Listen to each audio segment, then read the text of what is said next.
Thank you, Lord Mayor.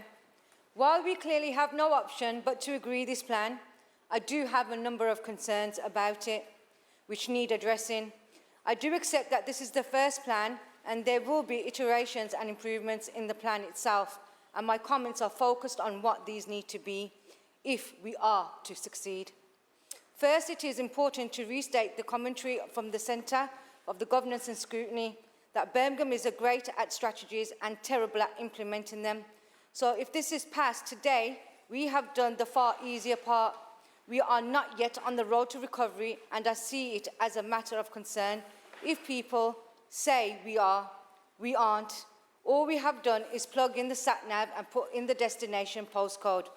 Today, we'll with no doubt agree the route as set out in the IRP. But whether we have the skills to navigate it is entirely another matter that we must now focus on. And the first point I'd make regarding this is that the plan is pretty turgid stuff. It's full of local government speak.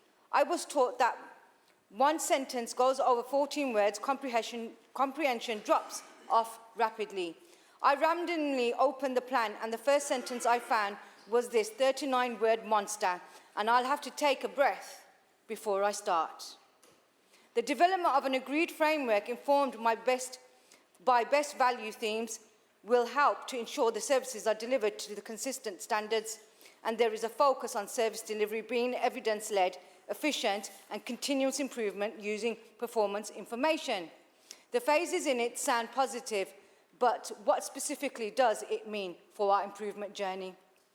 So it needs to be written in a sharper, clearer way, and it needs to be broken down into segments so that every officer in the city can say, this is my part and I understand what needs to happen for my part to be delivered.